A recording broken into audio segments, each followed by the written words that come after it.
Olá, meu nome é Sebastião Ernesto, sou médico anestesiologista e vou falar sobre marca-passo e anestesia, aula 1, introdução. A introdução do marca-passo na prática médica iniciou-se com a invenção desse aparelho na década de 1950. Após 8 anos de utilização de aparelhos de grande peso e dimensão, capazes de serem manipulados facilmente ou de permitir boa mobilidade do paciente, o avanço da tecnologia desse recurso gerou o primeiro implante do marca-passo em Estocolmo no ano de 1958. A partir de 1960 passou a existir o marca-passo de demanda. Em 1970 foi desenvolvido o primeiro modelo multifuncional e na mesma década a utilização de modelos com estimulação bicameral começou a acontecer. A partir de 1980 os marca-passos programáveis com várias funções e vários recursos, além da associação possível com o desfibrilador cardíaco implantável, e na mesma década de 1980 começou-se a utilizar esteroides cobrindo os cabos do marca-passo, os eletrodos, na tentativa de diminuir a reação inflamatória e a fibrose do tecido endocárdico, miocárdico, por onde ele passava. Em 2017 foi publicado no jornal do Colégio Americano de Cardiologia essa revisão da evolução histórica do marca-passo desde o ano de 1950, como foi dito no diapositivo anterior, passando por vários estágios evolutivos até o surgimento dos pequenos aparelhos implantáveis a partir de 58 e foram sendo cada vez mais reduzidos, até que em 2016 foi desenvolvida essa partícula extremamente pequena que foi desenvolvida pela Medtronic, um marca-passo que pela primeira vez é utilizado sem o auxílio dos eletrodos.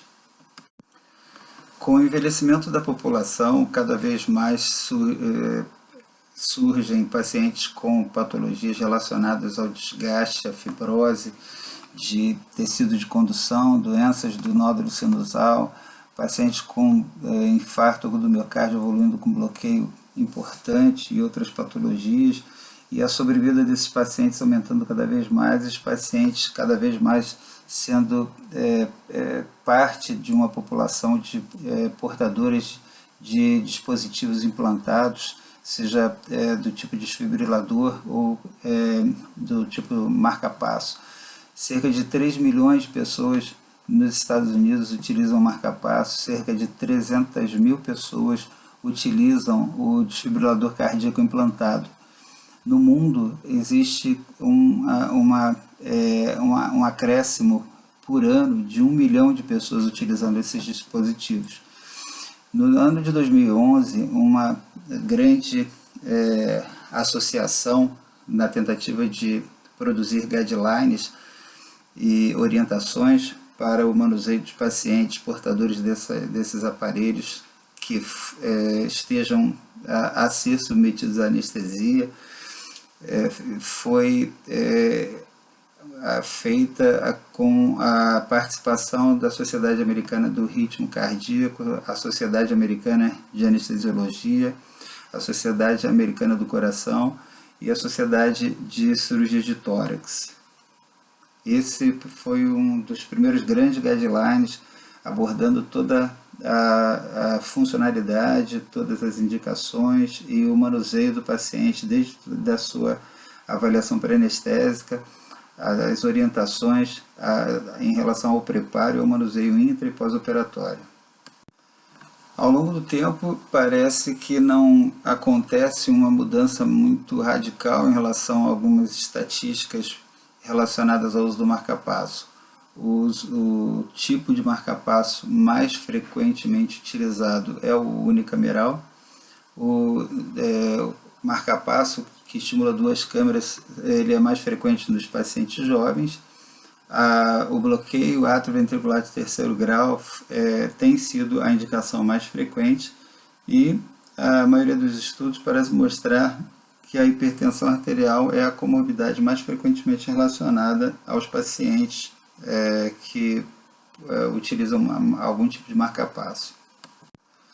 O estímulo cardíaco espontâneo nasce pela ativação de células de alta automaticidade localizadas num conjunto, num aglomerado de células que se denominou o nódulo sinusal, localizado na parede posterior do átrio direito, próximo à ligação, à associação anatômica com a veia cava superior. Esse nódulo sinusal, ele emite então uma onda elétrica que é transmitida via tecidos preferenciais, tanto para o nódulo sinoatrial quanto para o átrio esquerdo. Essa forma de estimular a contração do músculo cardíaco muitas vezes sofre alterações devido a doenças do nódulo sinusal, que eventualmente pode não se portar da maneira adequada, levando à diminuição da frequência cardíaca de maneira significativa, levando o paciente a apresentar sintomas e distúrbios hemodinâmicos às vezes importantes, e também às vezes a associação ou a presença de doenças que levam à dificuldade no transporte, na condução desses estímulos nascidos no nódulo sinusal às estruturas inferiores no caminho de condução desse estímulo elétrico. Muitas vezes, devido a essa diminuição ou da automaticidade ou da condução desse estímulo elétrico, centros celulares, grupos celulares, começam a liberar a sua própria automaticidade, induzindo ao início da formação de arritmias as mais diversas. Para contornar-se esses distúrbios de estímulo ou de condução do estímulo cardíaco, então, foi iniciado o preparo, ou foi desenvolvido o aparelho que substituiria ou o estímulo inicial, ou que auxiliaria na condução desse estímulo para a contração do coração de uma maneira adequada a se produzir um débito cardíaco. Portanto, as indicações mais frequentes ou as principais para a utilização do marca-passo são a doença do nódulo sinusal, são as bradicardias sintomáticas de qualquer origem, distúrbios de condução sintomáticos provocados pelo envelhecimento, pela fibrose. Sempre lembrar que, se por acaso esses distúrbios de condução, essas bradicardias sintomáticas, têm uma perspectiva de ter um período fixo ou uma reversão espontânea, a necessidade da implantação de marca-passo por um período de tempo determinado, ou até que se reverta essa condição, leva então à utilização do tipo de marca-passo chamado marca-passo temporário, aquele que não precisa de, ou não é eventualmente colocado no tecido celular subcutâneo do paciente, só apenas colocados os eletrodos implantados via endovascular no endocárdio do paciente, conectado a um aparelho que vai ser controlado para que gere uma frequência cardíaca satisfatória no paciente. Outras condições que levam à indicação da utilização do marca-passo são a síndrome neurocardiogênica, uma situação em que a bradicardia, muitas vezes a sistolia, se manifesta devido à mobilização do paciente de uma forma que leva à sintomatologia e a distúrbio hemodinâmico, e por conseguinte a necessidade da prevenção de novas crises de descompensação da síndrome e a manutenção de uma estimulação garantida do paciente. Alguns pacientes também apresentam, devido ao aumento do volume do ventrículo direito ou esquerdo, uma diferença no tempo de despolarização de um ou de outro, fazendo com que haja uma dificuldade na produção de um débito cardíaco satisfatório, um volume sistólico adequado. Portanto, a terapia de ressincronização, fazendo com que os dois ventrículos se contraiam no mesmo tempo, vai fazer com que haja uma melhor relação interventricular, fazendo com que se produza um débito cardíaco melhor, e assim a qualidade de vida do paciente melhora e o seu débito cardíaco fica melhorado e muitas vezes diminui o consumo de oxigênio pelo miocárdio de uma maneira mais satisfatória do que mesmo durante a utilização de terapia medicamentosa. Os aparelhos que são utilizados na terapia de ressincronização levam à redução da frequência cardíaca, eventualmente à diminuição do alargamento do complexo QRS, melhoram a disfunção simpática e quase sempre eles possuem associado no seu conjunto, no seu complexo funcional, o desfibrilador cardíaco implantado, o que vai levar a uma série de cuidados adicionais que o anestesiologista deve tomar durante o preparo e a condução da anestesia, como vai ser comentado mais à frente.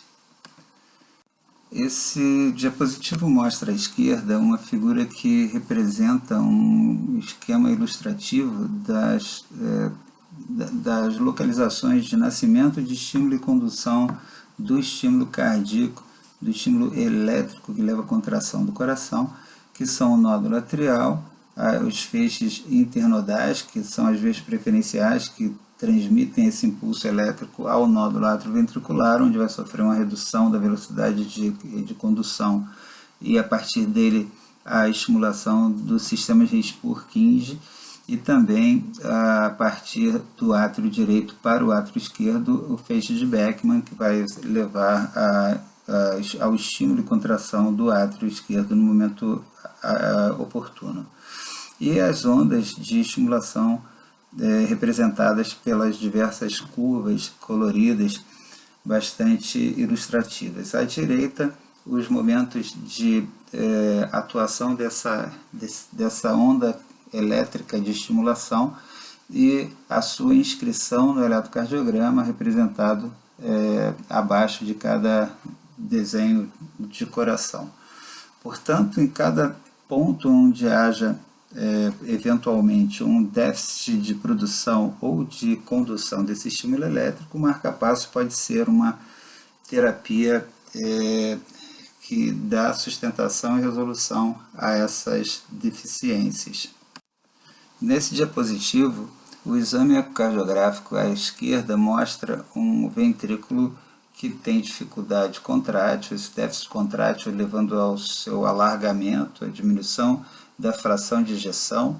Então, são pacientes que apresentam aumento progressivo do volume sistólico final, que vai se acumulando com o volume diastólico final, levando a progressivo alargamento desse volume miocárdico, desse volume ventricular, que faz com que ele aumente o seu consumo de oxigênio e diminua progressivamente a sua eficácia contrátil. São pacientes que apresentam, em geral, fração de ejeção abaixo de 35%, QRS alargado, acima de 120 segundos, e que necessitam, em geral, da ressincronização, e essa ressincronização vai fazer com que haja uma redução do volume ventricular, uma diminuição da diferença de tempo de contração entre ventrículo direito e esquerdo, e assim uma melhor relação interventricular, fazendo com que haja um melhor volume sistólico. Do lado direito desse diapositivo é possível ver que depois da ressincronização o volume ventricular diminui bastante e a performance contrátil do paciente também. Pacientes submetidos a essa terapia normalmente apresentam uma reversão do remodelamento ventricular com redução da insuficiência mitral, que muitas vezes acontece devido ao aumento do volume diastólico final no paciente com déficit contrátil, e melhora a classificação do paciente naquela classificação do New York Heart Association. Então, os pacientes costumam mudar de nível de classificação, melhorando às vezes 1 ou 2 pontos, graças a essa terapia. A terapia de ressincronização é feita através de um marcapasso que tem um cabo que é ancorado no ventrículo direito e um cabo que é ancorado ao ventrículo esquerdo, onde ele chega via seio coronariano. Ele passa através do seio coronariano e vai ser ancorado no ventrículo esquerdo para fazer com que haja uma contração mais ou menos, ou certamente concomitante dos dois ventrículos, evitando que haja um aumento do volume diastólico final em um dos dois, que faria com que houvesse um deslocamento do septo interventricular, diminuindo o volume diastólico daquele que estaria recebendo o seu lado do septo interventricular rechaçado para dentro dele. Essa é uma terapêutica bastante eficaz e que, inclusive, é considerado, o paciente que é submetido a ela, o paciente é considerado como dependente do marcapasso, uma vez que a interrupção abrupta pode levar à descompensação severa desse paciente. Mas não para por aí. Entre as muitas outras indicações da utilização do marcapasso, temos algumas taquiarritmias que são refratárias à medicação ou levam à imperfeição na correção terapêutica e necessitam do apoio de um dispositivo que tenha um tratamento elétrico anti-taquicardia. Então, algumas taquiarritmias respondem melhor à utilização do marcapasso. A síndrome TAC-BRAD, que muitas vezes é prenúncio de bradicardias severas, com risco de morte súbita. Alguns pacientes com síndrome do QT longo. A fibrilação atrial com disfunção do nó sinusal e a cardiomiopatia, que leva à dificuldade terapêutica medicamentosa também. O sistema marcapasso é composto pelo gerador, que é uma capa metálica que contém a bateria e o dispositivo, o próprio mecanismo, o HD do marcapasso fica ali dentro do gerador, onde tem a programação, e além do gerador temos os cabos que são conectados a eles por um lado e ao endocárdio ou miocárdio ou epicárdio, dependendo do modelo e do paciente. Portanto, o gerador ele tem uma bateria e tem o seu mecanismo, e a diferença de alguns modelos corre por conta dos objetivos. Então temos aqui nesse diapositivo essa imagem de aparelho retangular acima, é o chamado marcapasso temporário, aqueles dois pinos na sua parte superior, é onde vão entrar os dois eletrodos do marcapasso, e ele vai ser preparado para atuar impulsionando, gerando uma carga elétrica, uma voltagem que vai ser tão maior quanto maior for a impedância do tecido do paciente, e vai ser preparado então uma frequência, uma miliamperagem do dispositivo e um tempo de aplicação em milissegundos. Então esse é o modelo mais simples. Normalmente é modelo que não é de demanda, é de frequência fixa, e normalmente é o aparelho chamado marcapasso temporário. E esses abaixo, os pequenininhos aqui, são os modelos que normalmente são utilizados como marcapassos permanentes, e os tamanhos têm diminuído ao longo do tempo, são vários os fabricantes, vamos falar de alguns mais adiante.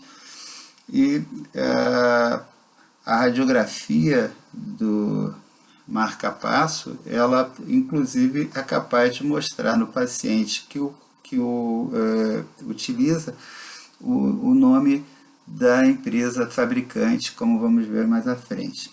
Como falei, o cabo do marca-passo pode ser implantado tanto endocárdico quanto epicárdico, dependendo do tipo de utilização. Existem alguns conceitos do sistema marca-passo, por exemplo, o limiar de marca-passo ou limiar de captura. É a menor carga que o marca-passo gera, que é capaz de provocar a contração miocárdica. Então, normalmente se utiliza uns 20, 30% acima daquela carga inicial no paciente que você instala o marca-passo. Isso aí vai ser monitorizado para ver se vai ser diminuído ou aumentada a carga. É importante que a carga não seja muito alta, porque isso pode estimular tecidos vizinhos, como por exemplo o músculo diafragma, o que causa um transtorno bastante grande de desconforto no paciente. O limiar de captura depende da excitabilidade do tecido, da densidade da corrente na interface entre o eletrodo e o endocárdio ou o epicárdio, e a duração do impulso elétrico. A densidade da corrente muitas vezes tem que ser aumentada na medida que a cicatrização causada pelo contato do eletrodo no tecido do coração pode fazer com que gere uma cicatrização, e isso aumenta a impedância. Então, ao longo de um certo tempo, essa carga vai ter que ser monitorizada para ver se vai ser aumentada ou não. E a sensibilidade é a intensidade de estímulo que o marca-passo consegue perceber quando ele percebe o estímulo elétrico nativo do coração do paciente. Então você vai aumentar ou diminuir essa sensibilidade de acordo com a capacidade do marca-passo de perceber que aquela onda elétrica natural está chegando. Você não pode deixar essa sensibilidade muito alta, porque senão ele pode perceber qualquer contração ou movimentação do paciente como um estímulo elétrico, ou qualquer estímulo diferente do habitual, calafrio, tremor, etc., podem gerar eventualmente a inibição do marca-passo, como vai ser visto mais à frente. E também não pode deixar ele muito pouco sensível, porque ele pode não perceber a onda elétrica nativa do paciente e gerar naquele marca-passo que é chamado marca-passo de demanda, como vamos ver mais à frente. Ele precisa perceber o estímulo elétrico natural do paciente para ele ser inibido e não gerar uma estimulação em cima da estimulação natural do paciente, o que pode gerar eventualmente no risco de ele produzir um estímulo em cima da onda T e gerar uma arritmia grave no paciente. Então a sensibilidade é um outro aspecto mais ligado ao marca-passo de demanda, como a gente vai ver mais à frente. Na linguagem do marca-passo existem outros conceitos que devem ser conhecidos pelo anestesiologista. O marca-passo, segundo o seu eletrodo, ele pode ser uni ou bipolar. O marca-passo unipolar, ele possui o seu ânodo no gerador e o seu cátodo na extremidade do eletrodo, aquele extremo que vai ser conectado ao coração do paciente. E o bipolar, ele possui os dois eletrodos positivo e negativo na intimidade do tecido do paciente.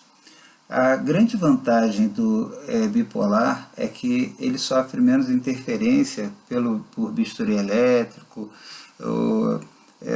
tremor, fasciculação e outros estímulos que podem interferir no funcionamento, no estímulo à contração do coração. Além disso, como o caminho entre o polo positivo e o negativo é muito curto, ele tem um dispêndio menor de energia.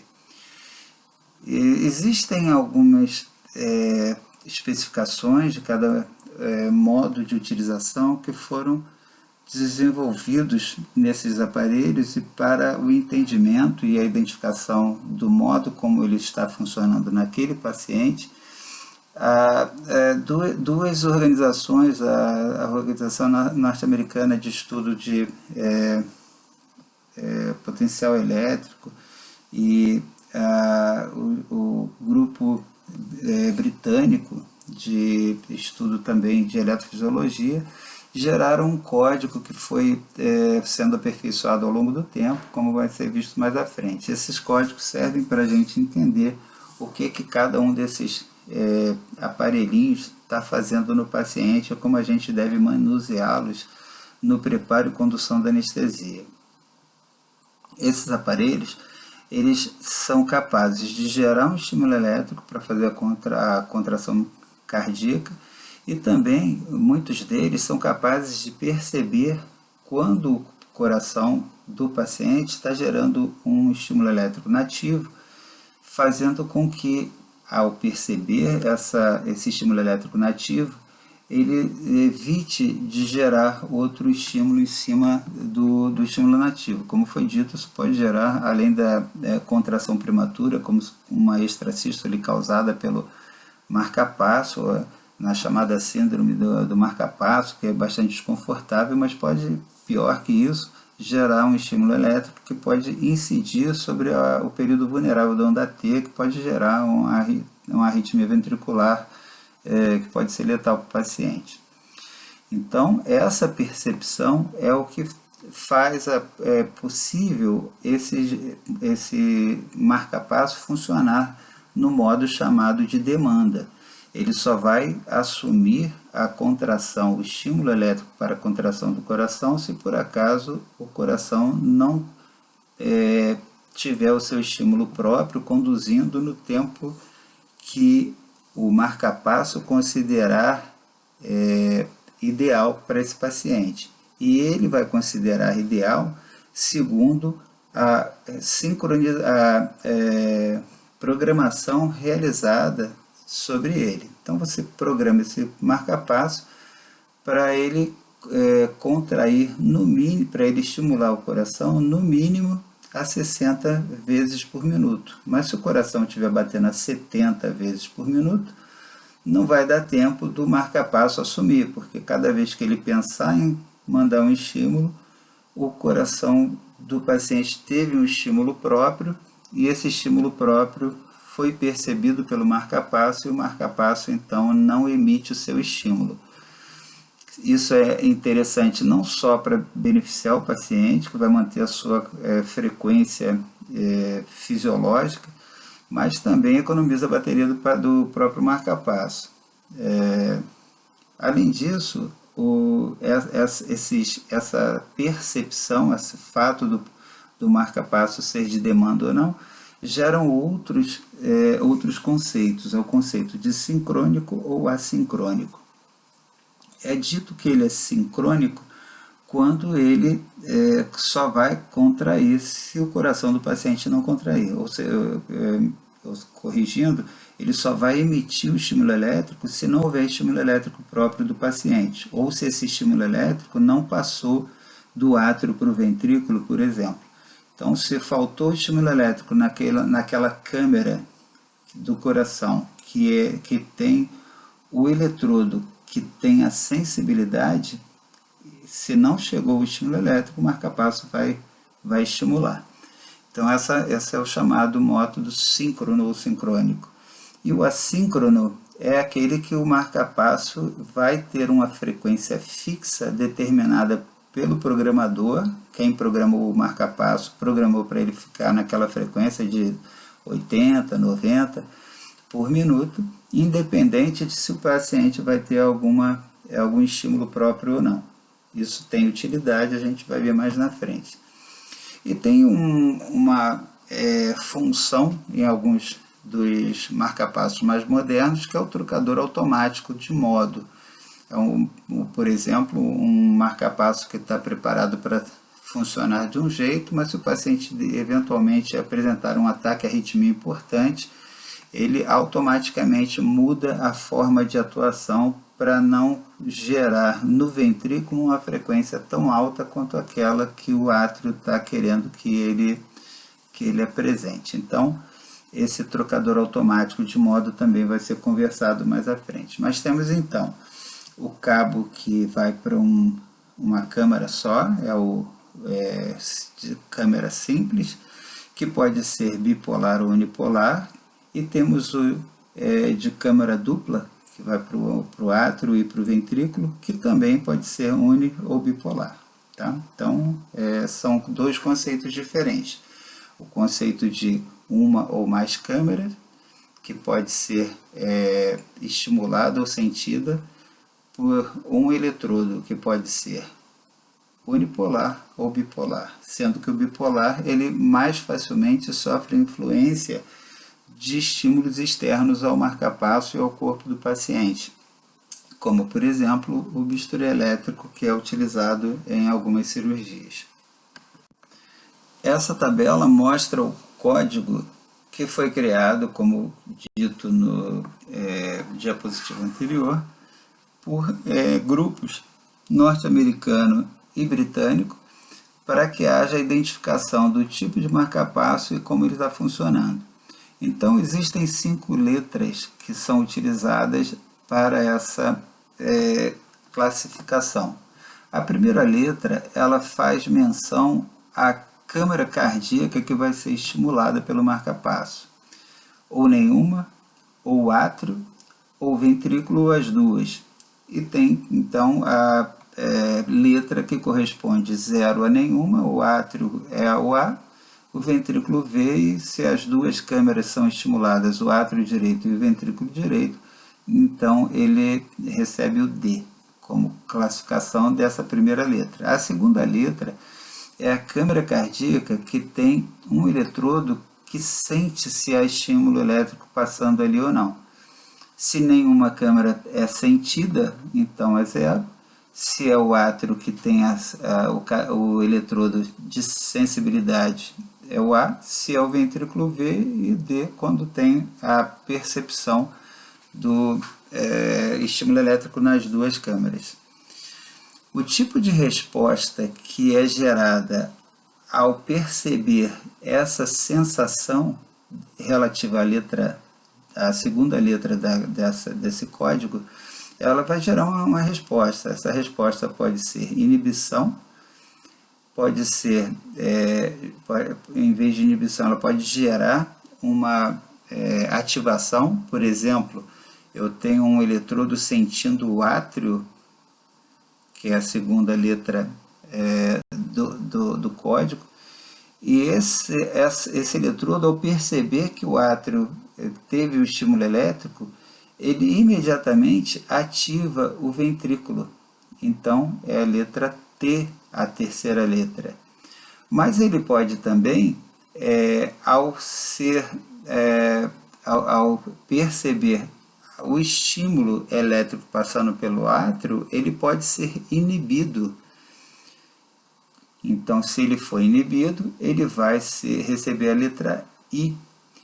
Mas ele pode ser tanto inibido, ele recebe o estímulo elétrico, percebe o estímulo elétrico passando pelo átrio, e o estímulo que ele deliberaria ao átrio é inibido, mas ele provoca o estímulo ventricular. Isso é importante, por exemplo, no paciente que tem bloqueio AV total. Ele percebe o estímulo elétrico do átrio e estimula o ventrículo a se contrair. Então, se ele tem um dos eletrodos inibidos e o outro é ativado, então ele recebe a letra D. A quarta letra, ela faz referência a uma adaptação de frequência. São recursos que são utilizados para otimizar a resposta do marcapasso ao aumento de demanda metabólica do paciente. São vários os mecanismos envolvidos ou alternativas de mecanismos que podem ser utilizados pelo marcapasso. Entre elas, a movimentação do paciente. Por exemplo, se o paciente está andando, se está correndo, a frequência cardíaca vai ser aumentada, porque existem sensores de movimento, através de sensores pisoelétricos que percebem a movimentação do paciente, e isso faz com que haja uma ativação com aumento da frequência cardíaca do paciente. Ele também pode utilizar os receptores de impedância, que percebem o aumento da frequência respiratória ou o volume torácico alternando mais rapidamente, ou os dois, e isso vai fazer com que esse sensor de impedância comunique ao marca-passo que precisa aumentar a frequência cardíaca quando o paciente está ventilando mais, ou diminuir a frequência cardíaca quando ele está ventilando menos.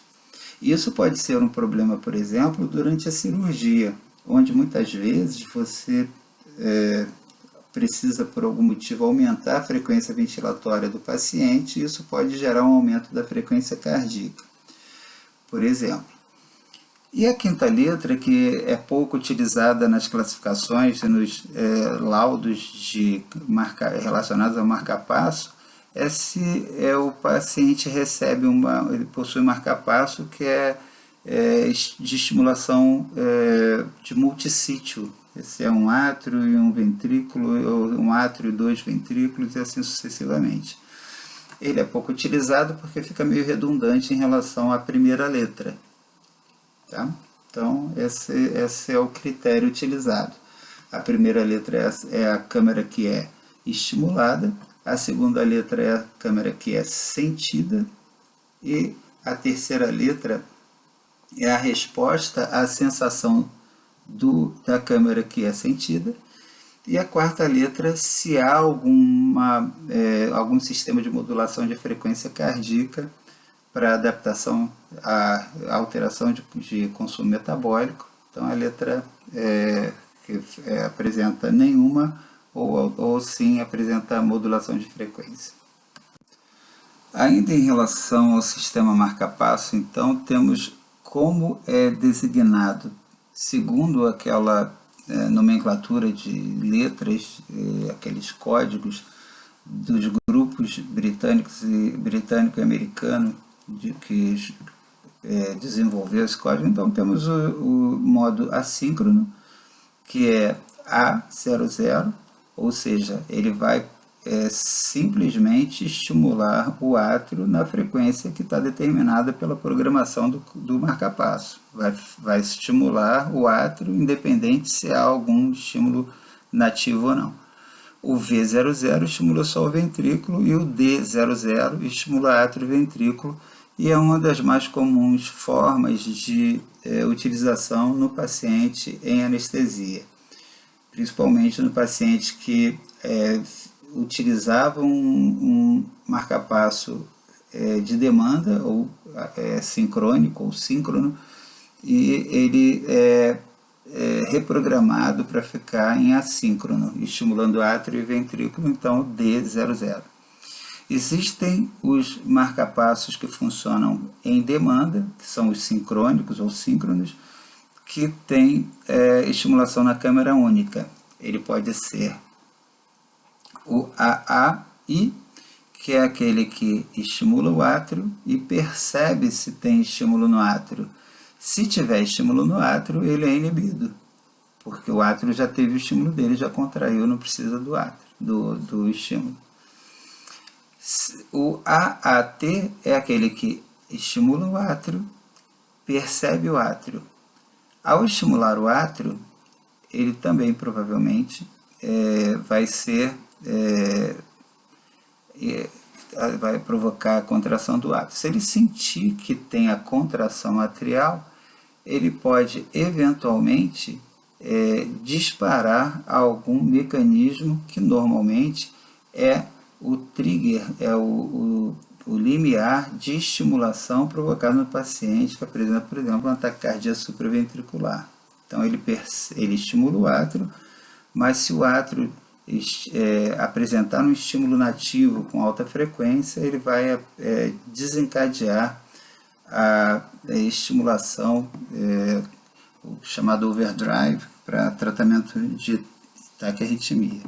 Da mesma forma tem o VVI, que estimula e sente o ventrículo, e é inibido toda vez que o paciente apresentar o estímulo próprio elétrico que estimula o ventrículo, vai inibir o marcapasso. E o VVT funciona de maneira semelhante na taquicardia, que possui o modo de tratamento anti-taquicardia. E foi dito então do aparelho de demanda para estímulo de câmera única, e temos o sequencial AV. Então tem o VDD, que estimula o ventrículo, percebe o átrio ventrículo, e ele pode tanto ser inibido quanto gerar um estímulo qualquer em caso de taquicardia. Os modos mais frequentes de utilização sequencial são o DDDR, que é aquele que tem a sensibilidade, estimula átrio ventrículo, percebe átrio ventrículo, ele pode ser tanto inibido quanto pode gerar alguma resposta de estimulação, e tem o modo de adaptador de frequência segundo a demanda metabólica. A maioria deles são programáveis, você pode solicitar segundo a necessidade. Vamos ver em relação ao local da cirurgia, risco de interferência eletromagnéticas e outras coisas. Você pode solicitar a programação do aparelho para que ele seja mantido na maneira mais segura para ser o paciente submetido à cirurgia. Em geral, no momento da instalação do marcapasso, a energia inicial empregada é de 1,5 volts num tempo de aplicação de 0,5 milissegundos. E a frequência de programação desejada que você, ou o programador do paciente, o cardiologista, gostariam que fosse mantida no marcapasso. E essa energia ela vai ser aumentada ou diminuída de acordo com a captura do estímulo, se for adequada, excessiva ou não. Reforçando aqui alguns modelos de modo de utilização. Então tem o AAI, que ele estimula, percebe o átrio, e ao perceber que o átrio teve o seu próprio estímulo, ele é inibido.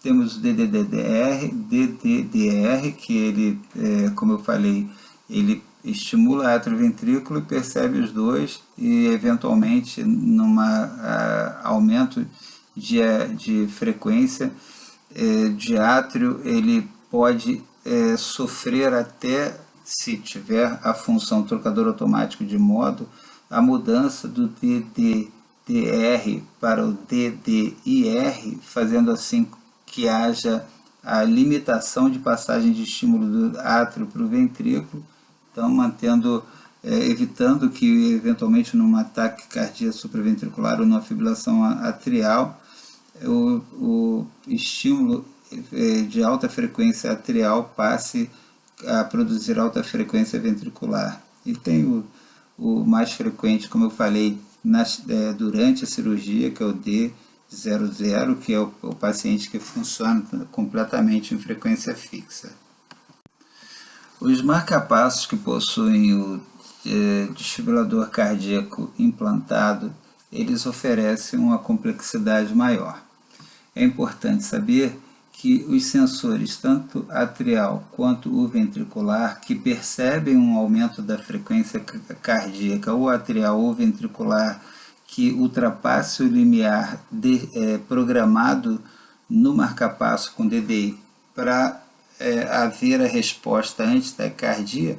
Então, aparecendo uma frequência maior que aquela mínima permitida pelo marcapasso, ele vai, em 15 segundos, deliberar um choque ou apresentar nas taquicardias uma frequência de estimulação superior àquela que o coração está produzindo naturalmente. Então, aquela frequência nativa ela vai ser suprimida pelo que é chamado em inglês de overriding. É uma frequência de estímulo pelo marcapasso maior que a frequência nativa, com a intenção de inibir os estímulos próprios do paciente. Ou, naquelas taquiarritmias mais severas, a liberação de um choque em 15 segundos após o início. As taquicardias ventriculares superiores a 180, 200 batimentos por minuto, elas suscitam, na maioria dos aparelhos que têm a função antitaquicardia, esse choque em 15 segundos, que quando não há resposta adequada, ele se transforma em choque de desfibrilação, que é a carga máxima do aparelho. Assim como na frequência ventricular, na fibrilação ventricular, a desfibrilação também é deliberada em 15 segundos após a percepção pelo aparelho da presença daquela arritmia maligna, e esses 15 segundos eles são tanto para reconhecimento da taquicardia, para ver se não vai haver reversão ou se não há confusão, como também para preparar o choque para ser deliberado. Esses tratamentos eles são reprogramáveis, e o portador de marca-passo com desfibrilador cardíaco implantado, que vai ser submetido à cirurgia com grande chance de interferência eletromagnética, ele deve ser avaliado pelo cardiologista ou pelo eletrofisiologista para informar para o anestesiologista se esse aparelho ele é reprogramável ou se ele possui a chamada função ímã e se essa função ímã está habilitada. Se a função ímã está habilitada, a colocação do ímã sobre o marca-passo durante a cirurgia mantém essa função de desfibrilação desativada. Existe uma curiosidade em relação aos dois tipos de aparelhos, o marca-passo simples e o marca-passo com desfibrilador. O marca-passo simples, se você tem medo que o bisturi elétrico funcione como uma carga elétrica que pode ser percebida pelo marca-passo e inibir a ação do marca-passo, fazendo com que durante a utilização do bisturi elétrico esse marca-passo fique inibido, produzindo uma sistolia durante um período tão longo quanto o tempo de utilização do marca-passo, você pode fazer ou a reprogramação, ou se o marca-passo possui a função ímã, você põe o ímã em cima e o aparelho fica em função de assincronia, a frequência fixa do marca-passo. Esse é o marca-passo sem desfibrilador. Então você ou reprograma ou põe o ímã quando esse marca-passo possui essa função. E o marca-passo assim fica com frequência fixa. Isso tem riscos, isso tem algumas desvantagens, mas gera uma segurança maior se a cirurgia vai ser realizada em um lugar do corpo que fica a menos de 15 centímetros do marca-passo e vai ser utilizado o bisturi elétrico monopolar. A utilização do bisturi elétrico bipolar e principalmente a utilização de qualquer bisturi além de 15 centímetros de distância do gerador do marca-passo e dos eletrodos, isso garante uma certa segurança para a gente. Existem guidelines mais recentes que mostram que cirurgias realizadas abaixo da cicatriz umbilical e que você não põe a placa do bisturi acima da cicatriz umbilical, fica tanto o estímulo do bisturi elétrico quanto a placa do bisturi elétrico abaixo da cicatriz umbilical. Isso dá segurança para não precisar mexer com o marca-passo. Bom, em relação ao marca-passo que possui a função desfibrilador, colocar o ímã em cima desse marca-passo, mesmo se ele tem a função ímã habilitada, esse ímã ele apenas desativa o desfibrilador, mas o marca-passo que possui o desfibrilador vai ficar assíncrono. Perdão, vai ficar síncrono. Ele vai ficar capaz ainda de ser inibido por algum estímulo elétrico que seja percebido por ele. Por exemplo, o bisturi elétrico, se for utilizado numa distância menor que 15 centímetros, ou com grande intensidade, ou por um tempo de aplicação muito prolongado. É aconselhável que, na utilização de bisturi elétrico durante cirurgia de pacientes com marca-passo, se utilize o bipolar, porque a carga elétrica que é emitida por ele se fecha nele mesmo, e vai de um eletrodo para o outro, dos dois eletrodos do bisturi bipolar. Se utilizar o monopolar, tem que ser utilizado com cargas pequenas, mais distante que 15 centímetros, por tempo de aplicação menor que 5 segundos, e com tempo de espera entre uma aplicação e outra maior que 5 segundos. Se por acaso esse paciente possui um marca-passo com desfibrilador e a sua preocupação em relação a esse marca-passo é muito grande, que ele pode ser inibido e o paciente é muito dependente desse marca-passo, por exemplo, o paciente tem um bloqueio AV total, e se ele ficar sendo inibido pelo bisturi elétrico, o paciente vai ficar com baixo débito durante muito tempo. O que você deve fazer é pedir para o eletrofisiologista reprogramar esse marca-passo, desativando o desfibrilador e deixando o marca-passo em frequência fixa. Porque se você colocar o ímã, mesmo se ele tiver a função ímã ativada, habilitada, ele não vai transformar o bisturi elétrico em frequência fixa.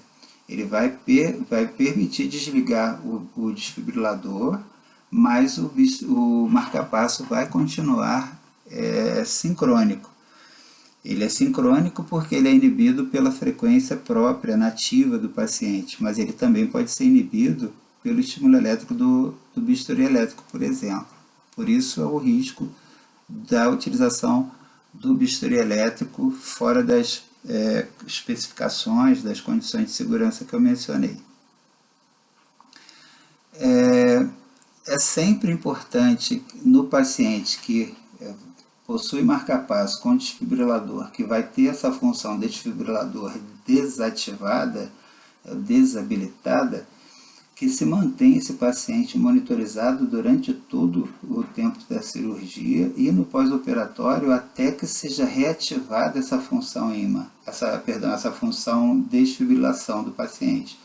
Porque se ele possui esse desfibrilador implantado é porque ele tem grande risco de desenvolver arritmias letais. Se ele está com o desfibrilador desligado, você tem que ter um desfibrilador externo ao lado do paciente durante todo o tempo e ele permanecer monitorizado. Normalmente, quando você tira o ímã de cima do marca-passo, a função desfibrilação ela se reativa automaticamente. Mas existem algumas exceções, como a gente vai ver mais à frente.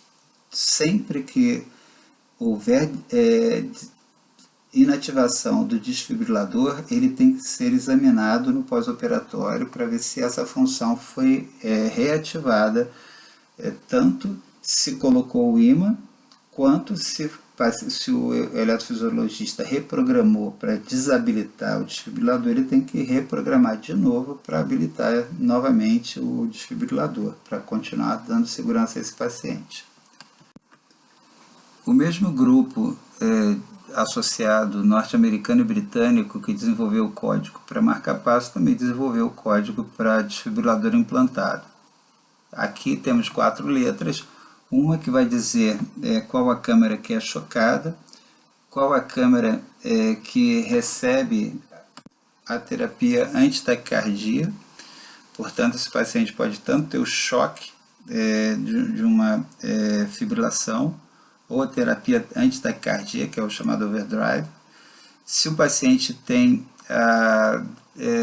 algum mecanismo de detecção da taquicardia, e se é através de alterações hemodinâmicas ou através do eletrograma, e se o paciente possui alguma forma de estímulo para tratar também a bradicardia. Então essas são as 4 letras e as especificações em relação a esses detalhes nós vamos falar no próximo vídeo, na próxima videoaula. Essas são as nossas fontes.